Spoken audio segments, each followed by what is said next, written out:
মিজানের পাল্লা কত বড় পৃথিবীর কেউ দেখে নাই। আনন্দ বাজারের মাল সামানা বিক্রি করে পাল্লা ব্যবহার করে কি করে না? মিজানের পাল্লা আর বাজারের পাল্লা কি একই হইব না একটু বড় হইব? হুজুর একটু বড় হইব, 20 কেজি বেশি ধরবো, এটা হইব? যে যে জিনিস না বুঝে সেই জিনিসের মর্যাদা বুঝবো কেমনে? ও দুই পাগল মিল্লা গেছে যমুনা সেতু ব্রিজ দেখতো, একটারও মাথার জ্ঞান নাই। একজন আরেকজনকে কয়েছে ব্রিজ যে বানাইছে এটা কয় হাজার টাকা লাগছে রে? আরেকজনে কয় যেই বড় ব্রিজ 10,000 টাকার নিচে হইব। আর হ্যাঁ দূর আসলে তুই পাগল পাগল হয়ে যেই বড় ব্রিজ এটা কমপক্ষে 35,000 টাকা লাগছে। ঠিক না ব্যাঠি? বুদ্ধি নাই, দেমাগ নাই, মান নাই, অভিমান নাই, ঠিক কি না? মিজানের পাল্লা কত বড় জানো?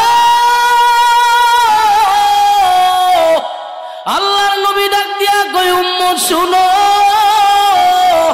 7 তবুক আসমান 7 তবুক জমিন যদি মিজানের পাল্লায় ভরিয়া দাও গো, এরপরেও মিজানের পাল্লাটা বর্ত না।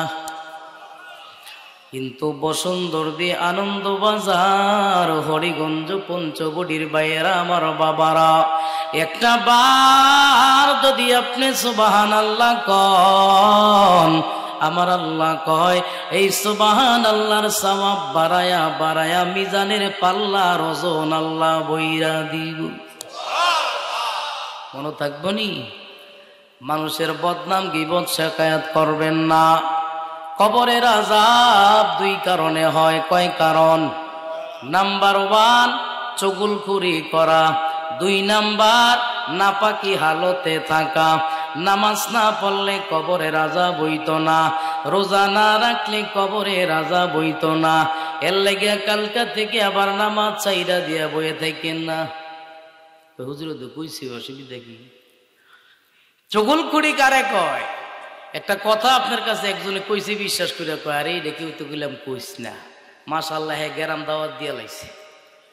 আছে না নাই? আছে। আরেকটা হইল নাপাকি হালতে পেশাব কইরা ডিলেও লয় না, পানিও লয় না, এটা বাড়ি দেয় ভিতরে ঢুকে সেন মেরা লাই। কথা কয় না? আছে না নাই? কত যে দেহি রাস্তার ডাইন পাশে বাম পাশে, এক হাতে মোবাইল ধরে, আরেক হাতে হ্যান্ডেল ধরছে। এর জিগে তুই কই আছো? থাকে অফিস। এই বললো অফিস। যদি পেশাব করছ ভালো কথা, তুই ঢিলা ব্যবহার কর। এখন বর্তমানে মাল্টিমিডিয়ার জমানায় আপনি চাইলে 2-4টা টিস্যু আপনার মানি ব্যাগের সাইডে ফালাইয়া রাখতে পারেননি? এটা না করে মাশাআল্লাহ সেন মেয়েরা দিছে, তুই যতটা কদম দুনিয়ার দিবি ফাড়া দিবি, ততটা কদমে কদমে তোর কবিরে গুণ হইব। নাউজুবিল্লাহ কর। নবীজি একবার রাস্তা দিয়া যায়, যাওয়ার সময় হঠাৎ কবরের পাশে দাঁড়ায় গেছে। শুনেন, বিশেষ করে যারা গরু ফালেন, গরু খালি অনেক নুনের তেল মানছে পারে না, মানে আপনার আরো বেশি ফালেন, বাড়ি বাড়ি অনেক গরু আছে, ঠিক নিও। এটা একটা ভালো ব্যবসা, আলহামদুলিল্লাহ, আল্লাহ বরকত দিক, আমিন কন। তো হঠাৎ করে নবীজি দাঁড়ায় গেল। নবীজির সাহাবা আনাস কয়, নবী গো কি লিগে দাঁড়াইলেন? কয় দাঁড়াইছে এখানে কি লিগে জানো? এই কবরের মধ্যে আযাব হয়। তা আযাব হয় কেন? আযাব হয় এই ব্যক্তি যখন ওট থেকে দুধ দোয়াইতো, ওটে যখন প্রস্রাব করে সেনায়, এটা কি জায়গা তুই থাকে না, সিটটা একটু দূর যায়, দূর যে যাইতো শুয়ের সিদ্রের মতন, এটা ধর দেখা যায় না। জুব্বাত লাগতো, কাপড়ও লাগছে, আগরিত লাগছে, রোমাইলও লাগছে, এটা লই এই মসজিদ দর গেছে আইসে। নবী কয় এই কারণে তার কবরের আযাব হয়। এই জন্য যারা গরু বাছুর পালেন অসুবিধা নাই, কিন্তু এদিক দিয়ে খেয়াল রাখবেন, কোনো ছিটা ছাটাও যদি আপনার কাপড়ে লাগে কবরের আযাব ভোগ করতে হবে, কোনো সন্দেহ। নবী কয় খেজুর গাছের একটা ডাল লইলাম, পানি দেন। খেজুর গাছের একটা ডাল লইয়া আমি কবরের মধ্যে লাগাই দিলাম। সাহাবা আনাস কয় কেন লাগাইলেন? কারণ বুঝলাম না।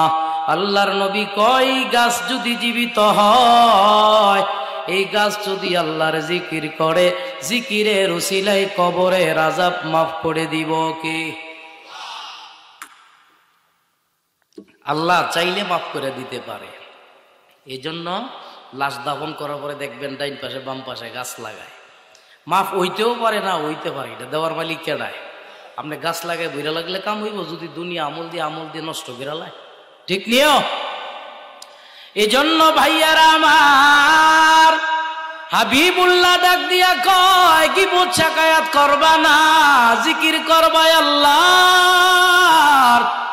যেই দিলের ভিতরে আল্লাহর জিকির আছে ওই দিলওয়ালা ব্যক্তিরে জান্নাতে দিয়া দিব কে? ধরেন 200 বছর জাহান্নামের আগুনে জ্বলছে, আল্লাহ কইব আর কি আছে? আল্লাহর তো নাই, এটা 60 বছর সাজা হয়েছিল, সাজা শেষ। কত ভিতরে কি আছে? কয় ফাউন্ডেশন বড় শক্ত। মারহাবা কোন?